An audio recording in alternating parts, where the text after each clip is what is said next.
So let me guess, you recorded a video, you followed a guide, you created tags, you thought you did everything right, but your video is not ranking, it is not gaining views. Let us find out why. Okay, so it'd be really easy for me to just run down through a top 10 list of things you can do, and they might work for you, but it's a bigger issue than that. And let's just take things back. This is going to be difficult, but just stick with me and hear me out. This could change everything for you. So times are changing. We don't watch TV the same way. We don't watch adverts the same way. We absorb content differently. Over the last few years, streaming has really pushed forward. We've got live streaming as in YouTube, and then you've got the video delivery system. You've got the way that you watch your TV, your movies, your cinema experience. Everything has changed. And that means you need to change too. But you don't need to be somebody else. Just hear me out. So what do I mean change? Well, you need to change the way that you are delivering your message. And to do that, this is the hardest point for any YouTuber that is struggling right now. You need to take yourself out of the picture and try looking in at your content from a different perspective. And that isn't easy, but it can be the most rewarding and beneficial thing that you'll ever do and start growing your channel. So right now, if you have videos that are receiving some thumbs down, some pretty unpleasant comments, or generally just no feedback, you need to ask yourself why. And does it even matter that your video doesn't have a thumbs up, a thumbs down, or a comment? Yes, it really does, because that is one of the metrics that you need to engage for YouTube to recognize that your video is something that your audience is engaging with, and they will automatically at a certain point push your content into the recommended section. And the recommended section of YouTube is golden. That is where you will transition between just uploading some videos and either your subs will see it and growing and really becoming something special in terms of growth, views, engagement. It'll all happen from the recommended section. Yes, you could start a YouTube channel tomorrow and you could get a big shout out from a bigger YouTube and you could grow that way, but you need to do it organically. You don't want fake subs, you don't want like bots, you don't want one hit wonder videos and then wonder what's going on. You really need to step back. So let's look at it from this perspective. Imagine your favorite TV show, a movie series that you follow. Now you've already got that bias, that gravitational pull towards it. Now imagine something else. YouTube, for example, you need to find out how to do A, B, or C. It could be fixing something, repairing something, learning a new talent. What's the first thing that crosses your mind when you type in the keyword? Do you go for the most viewed? Do you go for the eye-catching thumbnail? Think about it and then look at what you've uploaded recently. Would it tick the boxes and please you? If it doesn't, backtrack, address this. Is the title correct? Are you spamming emojis? Does the thumbnail describe your video? Does it catch the attention? And most importantly, does it make the user click? Or do they scroll by? If they're scrolling by, it doesn't matter how good the video is. If the thumbnail is wrong, the title is wrong, the user will scroll past. And that brilliant video or the poor video, it doesn't matter which, it's irrelevant, it's wasted. You need to get the user engaged. So it's really as simple as this. Things have to change. You need to stop having tunnel vision. Right now, whether you're just starting and you've got one video, whether you've got 100, you need to look at this differently. And it's difficult. You're criticizing yourself and no one really wants to do that. Now, there are a number of ways to move forward. You can ask friends and families, and not many YouTubers really want their little sort of hobby, their project, or their job to be something that they share.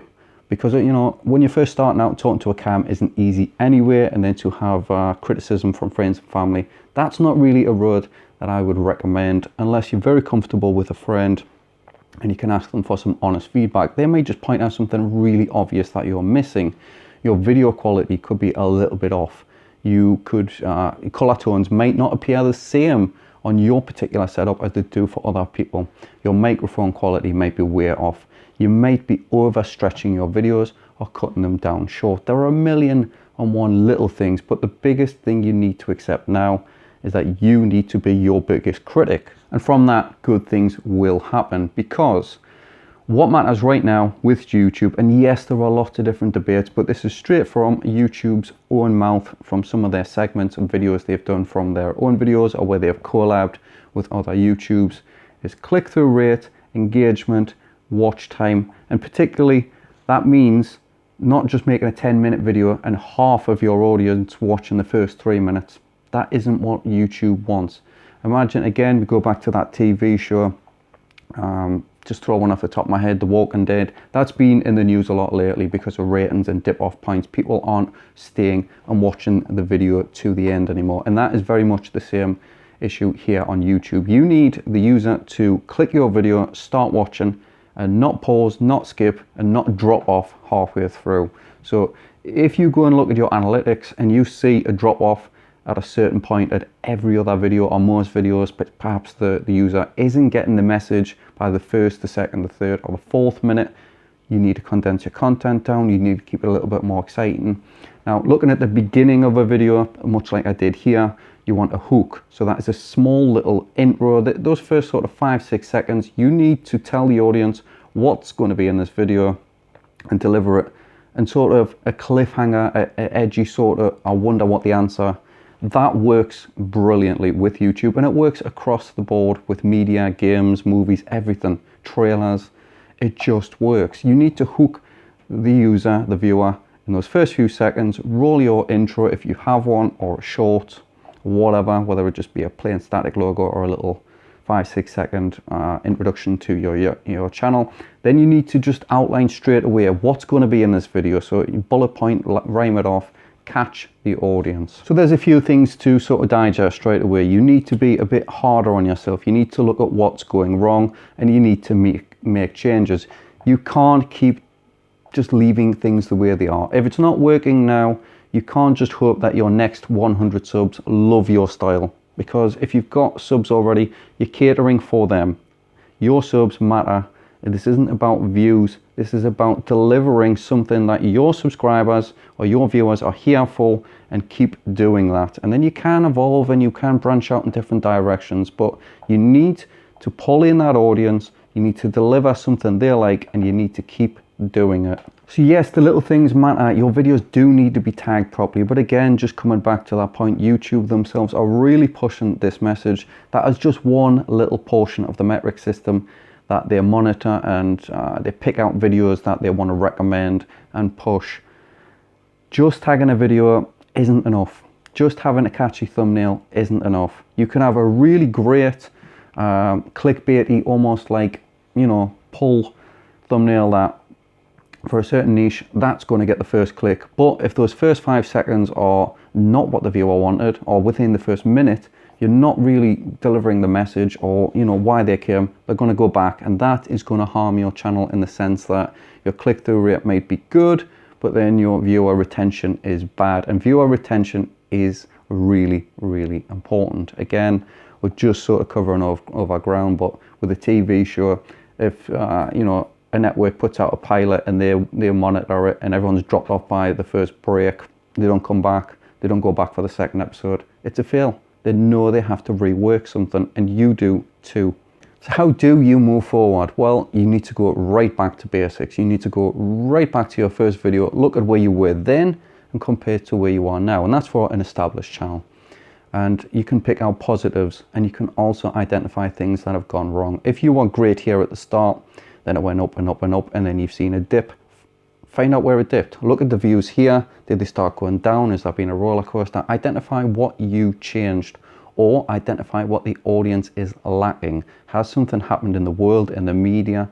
Is somebody else delivering it a little bit differently? You have to be hard on yourself, and it is difficult, but you will find something. Now again, I am trying to just deliver a one video for everyone type of deal here. So if you just start and things are a little bit differently, you don't have this sort of back knowledge, the analytics to go through. So what you need to do is research and put yourself in those other shoes, if you like. If you're making a video about what's huge right now, so Fortnite, so is everyone else. So what can you do differently? Do you just want to mimic and be the same as someone else and hope just to stand out and grow with them? Or is there a way you can deliver your style differently, whether that be editing, voiceovers? You need to stand out. Again, just sort of keep coming back to that, just to reiterate, you know, The Walking Dead and other big shows right now. If another one launched tomorrow with another name, would it be worth watching? Probably not. Yes, there might be a little spike of interest at the start. I wonder if it's as good as, and if you're not, they won't come back. It's simple. So I hope I've given you something to think about. I will branch off and go into other areas and divide this into little segments, but I just wanted to deliver. It is a harsh truth, but there are a lot of channels out there where the creator has a lot of potential, great ideas, and they've got themselves in this bubble where they just can't see past what's just there in front of them, which is growth. They're stuck, they're in stagnation, nothing's happening. They're getting really bored, they've stopped uploading, they're not engaging anymore. They go to make a video and they think, what's the point? Or they're pushing out videos that aren't quite what the viewer wants. And it's tough, but I hope I've inspired you to give you a little bit of thought process into what you upload next, who the video is for, and where you're going in the future. So if you've enjoyed the video, hit the sub button, drop me a like, leave me a comment, let's chat. See you in the next one.